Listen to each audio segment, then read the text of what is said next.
Welcome to the spring edition of the North Attleborough Electric Show. Peter Gay, joined by, as always, the General Manager of North Attleborough Electric, Jay Moynihan. Jay, let's talk about what's going on up on Beacon Hill, because what state senators, representatives, and eventually the governor decide may impact the ratepayers here in the town of North Attleborough.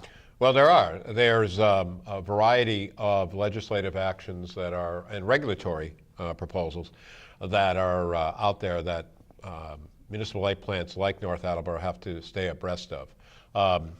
As you know, municipal light plants are generally exempt from state requirements relative to, for example, renewable energy portfolio standards, clean energy standards.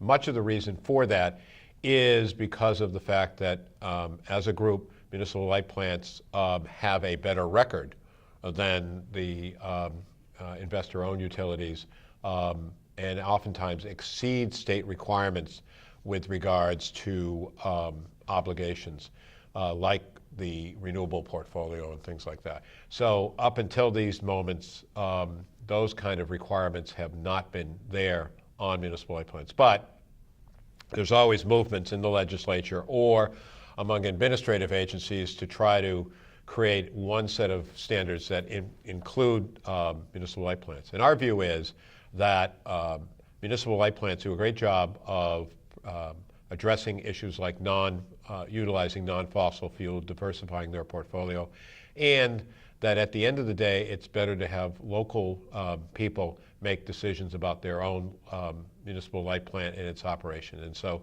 our view has generally been that we do not really need state legislation or state bureaucrats telling us how it is that we should be diversifying our portfolio.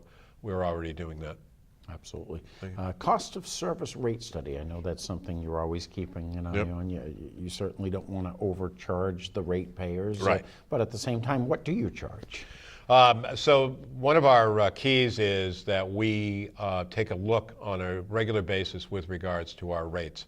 And we try to, every 3 years, look at that and to what I would refer to as tweak those rates so that the rates truly represent costs and that they represent costs by class. So our classes are residential, commercial, industrial, municipal, leased lighting.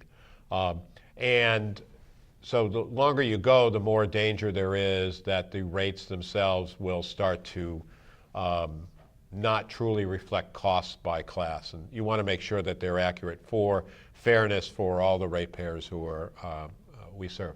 So we're having a cost of service study done now, what they call a cost of service study, which takes a look at the current costs and does a review of the last couple of years to see how costs were allocated, where the revenues came in, and then we'll make some recommendations. The expectation is that that will occur in July of this year, early August. That we have a firm, BF Liemaster, who's doing it, and that will lead to proposed revised rates in hopefully by October 1st, effective.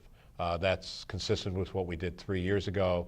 It went very smoothly, and we'll continue the posture. That way we're fair to everyone, the rates don't get skewed, and we're able to move forward in a strategic manner, so in 3 years from now we can go back and do the same thing again. Let's talk about some of the ongoing projects. This one will certainly impact not a lot of people, but certainly is a move in the right direction, and that's 2 electric vehicle charging stations. I've seen them at Plain Ridge. I've seen them everywhere. Where would they be here in North Attleborough? We're looking at that right now. I think that right now the leaders in the clubhouse, if you would be probably the town hall or close to the town hall, and probably the high school or the middle school.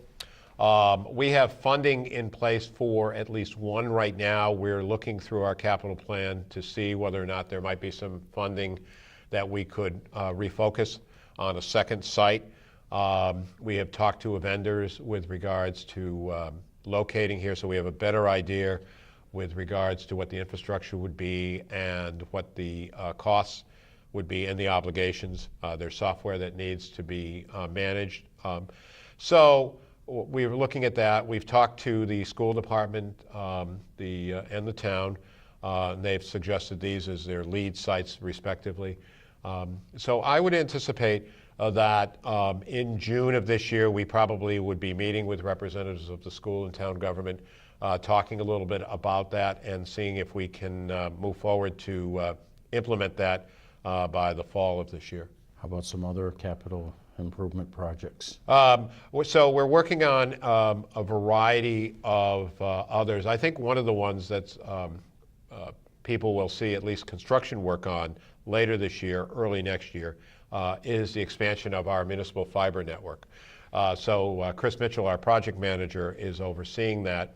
We just recently contracted with a firm to finish the engineering on it. What it will do is will allow us to tie in all of our field devices, our capacitors, our reclosers, and ultimately maybe some of our switches into the fiber. And that will allow us to get data from them remotely, and then eventually at some point perhaps allow us to operate those remotely. But in order to do that, the fiber net, which was first constructed in 2003, 2004, needs to be expanded to all of the field devices. So that'll be a substantial project. We have money allocated in our capital improvement plan for that, and that's one that we will be working our way through. And last but certainly not least, an assessment of security needs. So we have, security is a huge issue for us in the world of utilities. In fact, our project manager, Mr. Mitchell, is at a conference right now, industry standards dealing with items including security. The department will be doing a review of our entire campus, being both sides of Landry Avenue, the substation side as well as the administrative building, looking at assessing where we are, making sure our policies are up to date, training, and also tying in our projects, our efforts with any work that has been done by the town from a security standpoint, working with the police and fire departments to make sure that we have a safe environment and an environment that is being effectively monitored in compliance with industry standards, as well as making sure that we can protect personal safety here. As always. Thank you. Busy time. It is indeed. Here Thank at you. North Attleborough Electric. Jay Moynihan, General Manager. Thank you.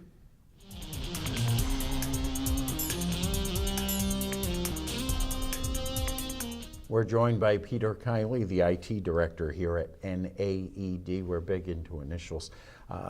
Projects this summer. When I think projects, I think outside projects, but these aren't necessarily outside. IT projects on the agenda this summer. Yep. So some of the projects we're working on this summer that was approved, we're putting in a new phone system.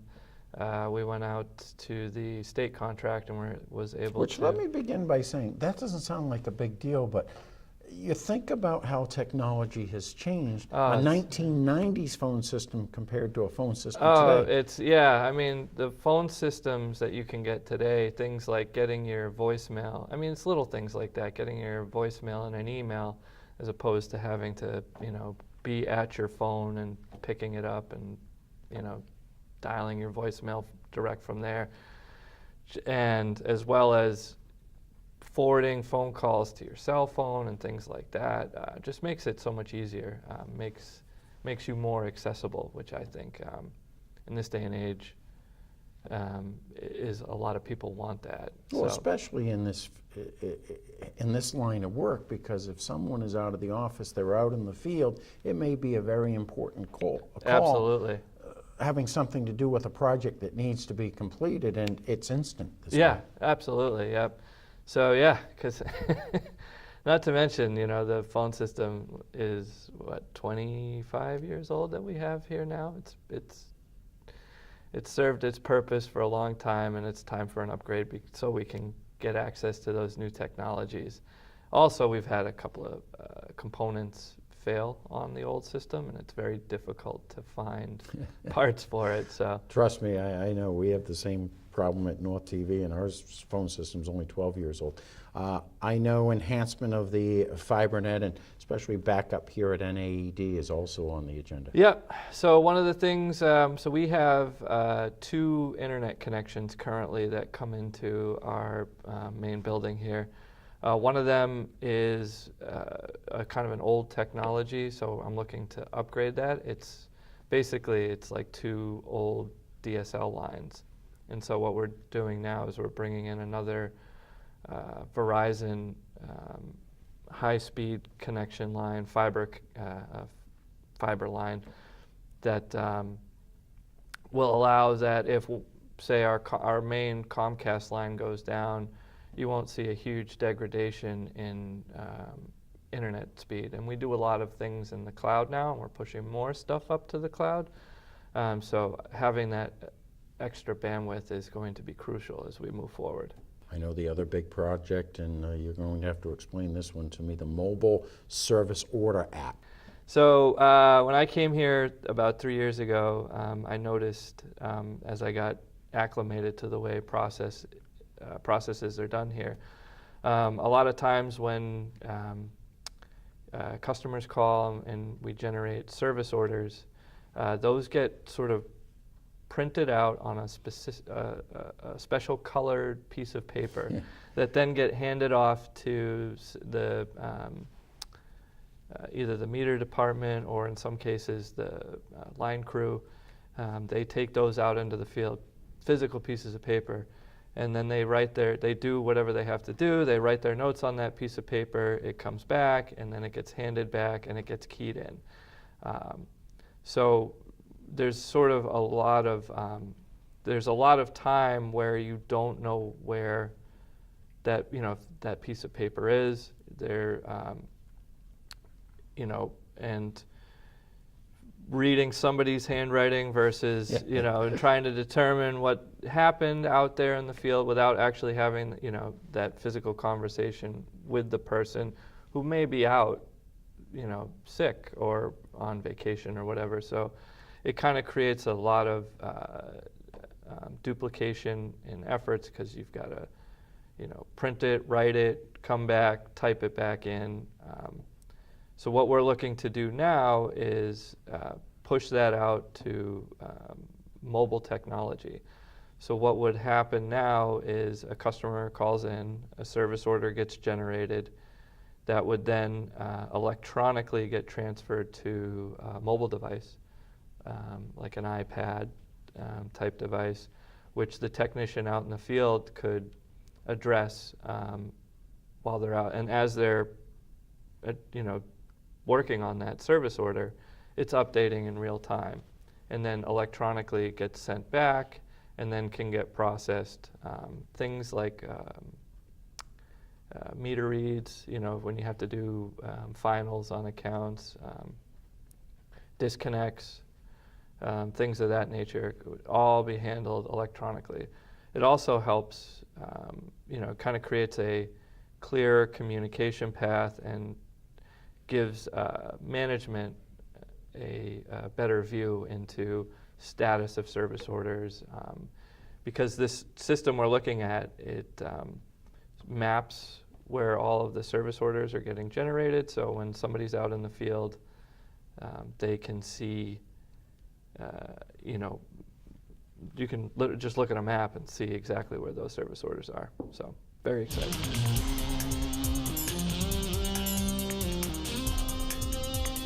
We have moved outside on this beautiful day to get an update on a couple of projects with Gene Allen, Operations Division Manager at North Attleborough Electric. Before we talk about the substation behind us, Route 1, I know the state has totally redone the intersection. That meant some work for North Attleborough Electric. Yes, right now if you look at Route 1 and Route 120, we are doing the last phase of our work, which is on the east side of the roadway. Powerline Contractors is doing that work for us, and they should be probably out of there mid to later part of June. And if you move up the road a little bit to Chestnut Street, the state's contractor has just moved in over there, and I anticipate next week we'll probably have our own crews go in, and we have probably about a month and a half's worth of work to do there. And we should mention that we are recording this interview on May 23rd, so next week would be the week after Memorial Day, and then those two projects will be wrapped up sometime soon. I know the project behind us, the upgrade of the Sherman Station substation, or Sherman substation, I should say, Yep. that has been going on for a while. Where are we at this stage? We're in the final phases of the substation. The new transformer has been delivered, the new switchgear has been delivered, all the conduit work, the underground work, the manholes, that's all been installed. The wire has been pulled in, miles of wire, as you can imagine. And I would say we should be wrapping this project up in probably two and a half weeks. We should be energizing the new transformer. Switching load over to that, and then we'll finish up some of the last portions of the project, and we should be wrapped up by the end of June, I would estimate at this point, with that project. Now, for someone watching this who certainly has North Attleborough Electric as their electrical provider, what difference, if any, will it mean to the ratepayers, and is it a reliability issue down the road? Yeah, essentially the project was initiated because we had two transformers that were vintage 1960s, and they had given us a good life, but it was time to replace them just for reliability.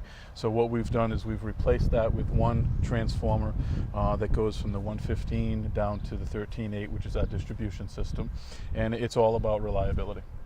And certainly the weather that we're experiencing right now is good to finish a project like this, I would think. Absolutely, as long as it doesn't get too warm. Good point, good point. So an update on the Sherman substation. What's going on out on Route 1 and also on Chestnut Street? Gene, thank you so much. Thank you.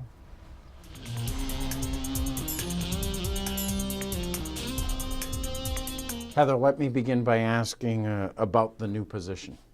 Sure. So this past year, we hired a new GIS technician. So the primary role of this position is that she will be providing daily database support maintenance to make sure that the data is updated more frequently. She'll also be providing support to field crews, so line crew and meters. Generally providing support to while they're in the field with the iPads and mobile mapping and helping with inspections and workflow, and basically just getting information into our GIS, because it is a very important tool that we use pretty widely throughout the organization. So we're very happy that we have a second person on board to provide support. Last time we were together, we talked about some projects. Give us an update. Right, so one of our big projects that we just wrapped up is our LED conversion project. So basically we replaced 2,000 plus street lights and rental lights from high pressure sodium to LEDs, including 250 watt floodlights in the public right of way. So that was, about a 6-month process to work with the contractor that was in town to switch out all the lights to get all of that information updated in our GIS. So we just basically wrapped up that project the past couple months. Summer is certainly a good time for projects, Right. also a good time for inspections as well. Right, it's definitely our the busiest time of the year where, the weather's a lot nicer, so we're able to do a lot more inspections. So during the summer, we'll be doing some overhead inspections, looking at poles, transformers, primary lines. Also, in addition, we'll be inspecting some of our underground structures, mainly the 4x4s. One of the big projects that the substation personnel will be working on is inspecting the pad mount transformers. So they visit each pad mount transformer, open up the cabinet, and do a pretty thorough check of making sure that everything is working as it should be. They take photos, and all that information gets collected on an iPad. So basically on this map, I can show you last year they started the project. Everything is in green are structures that they visited and inspected. Select one of them. So they collect information and they also take photos. So all of this information is populated on the iPad and sent back into our GIS, so we have immediate access to it. So they completed about 25% of the town last spring, and they'll be picking it up this coming month, actually. I know in the world of technology, things change so quickly, and Right. I know you're looking at new GPS devices. Right, so we purchased a GPS device about 7 years ago. So, you know, as you just mentioned, technology improves so quickly that it's become outdated. So we recently just tested out a device that works with iPads seamlessly. So basically, it's going to be used to collect information on new assets. So whether that be a pole or a new manhole that goes in, we get up to a foot accuracy. So basically, it collects the information and we're able to access it right away in the back office, as opposed to our old device where we went out in the field, we had to bring it back in the office, do corrections on it, upload it to the GIS. So it makes the workflow a lot more seamless.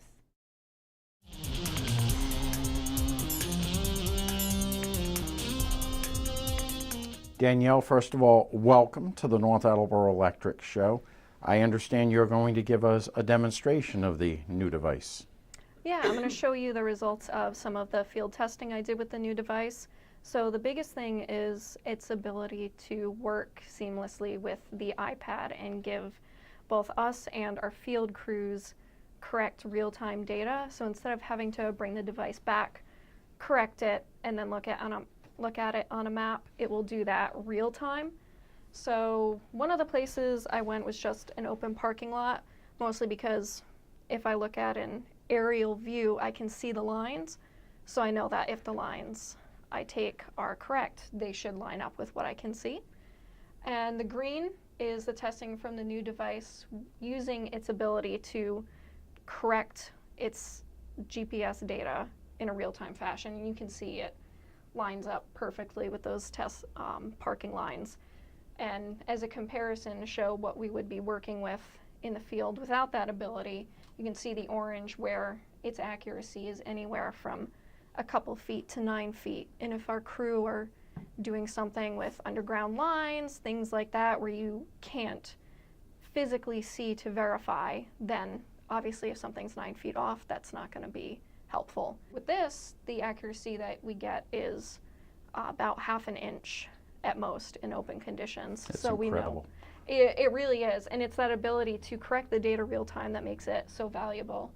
So not only did I do it in open parking lots, but I took it to heavily wooded areas and tried it on streets as well to see how it adjusted for, you know, moving at a speed in conditions with tree cover, cloud cover, hills, just because things like that can affect the connection with the satellite and cause problems with accuracy. So I tried really hard to get it to drop its accuracy, and at no point did that happen.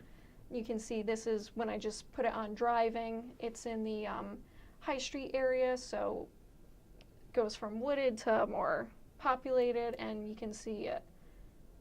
It'll just take a minute to clear up, but it's perfectly on the road, and there's some points up here where you can see it even as on the actual side of the road I was driving on. So overall, this device is gonna make things a lot easier for our field crew and both us for when we're working in the field doing new assets, inspections, and we both need to see it immediately and have confidence that what we're seeing is correct and accurate. Well, Danielle, thank you very much. I can see where this would be of tremendous value, and once again, welcome to the show. Thank you.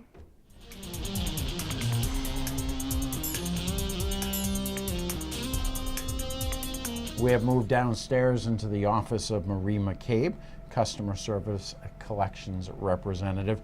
Maria, I've been watching some of the North Attleborough Electric Commission meetings, and I've heard about a debt forgiveness program. I'm sure it's not as easy as that. There's certain criteria that has to be met. In a nutshell, because I'm sure you could talk for 40 minutes about it, Right. what exactly does it entail? Sure. So it's a pilot program that we enacted, and you have to be income qualified, have a certain amount of debt accumulated, and be a protected customer under our DPU guidelines. And if you are able to start making payments on time for 12 consecutive months, you'd be eligible to having 20% of your past due balance abated. And if you can continue that for the next 5 consecutive years on making those timely payments, it's possible that you could have your past due balance that was accumulated forgiven or abated. So. But you have to show some You have to, responsibility, right. show a commitment. Yeah, you have to show a commitment to making timely payments going forward. You have to apply. There has to be you have to be eligible for it. So there is a commitment on the customer's part as well. Now, right. when you say pilot program, has this been done anywhere else in the state, across the nation? I think some other companies have done it, or I'm not sure how many municipals have done it, but I think like National Grid and other companies like that have done it. But so the board approved it, and we're going to try it out and see how that works. This is, of course, spring. It hasn't always felt like spring. It's true. Almost feels like we're going from winter to summer. But I know during the winter, some customers are protected. They can't have their electricity shut off. What happens to those individuals now that we've reached spring? Okay, so winter protection is over as of April 1st. April 15th. They got Tax day. yeah. Actually, no, April 1st. And it was that's over, and now there are still protections for customers that have eligibility through a serious illness, or if you're over 65, and all residents in the house are over 65. So if you're meet those, and also have income eligibility requirements along with those. So if you are serious illness protected, or require medication that needs refrigerated, things like that, you Sure. could have a protection for that. How about an infant? Infant as well, and a child under 12 months is protected. So there's still a protection, protections that are available to customers, even in the non-winter season. So how would North Attleborough Electric know? Those customers would need to contact You'd you. need to contact us at, you can reach me at 508-643-6376, and there's a hardship form that you'd complete and provide documentation, either from your doctor or a birth certificate, should it be an infant, and just let us know, and we can help you get protected so that you don't have any interruption in service. And very important to note, Marie and the staff here at North Attleborough Electric, they're your neighbors. They want to work with you, and certainly will do everything they can to help you out.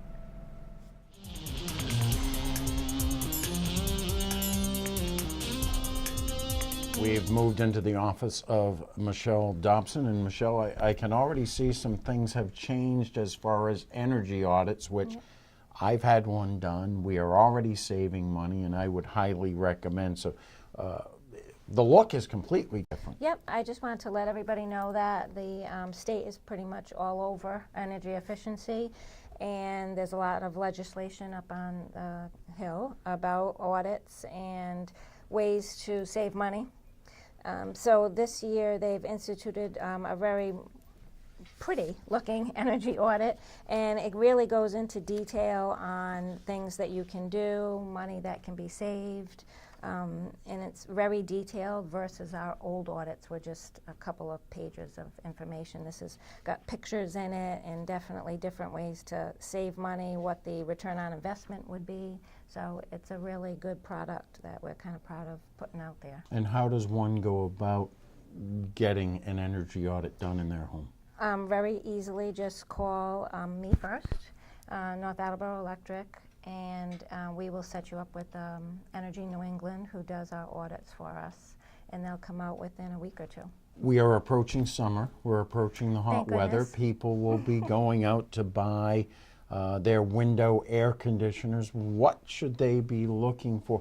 And are there any kind of rebates available for something like that? Probably not, right? No, there is, Oh, there are, definitely. okay. Yep. So we have home improvement rebates, and that's for central air, up to $500 rebate back for that product, and also units in the wall windows.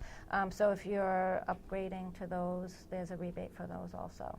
That's on our appliance rebate program. Okay, and they can get that information off of the website? Off of the website, naelectric.com, or they can email me directly, mdobson@naelectric. Now, if someone is older watching this, my family, there's some of them that don't have computers, could they stop in? Absolutely, yes, please. The customer service girls downstairs can help you, or they'll refer you right directly to me. Michelle is always so nice, and you will have a pleasure working with her.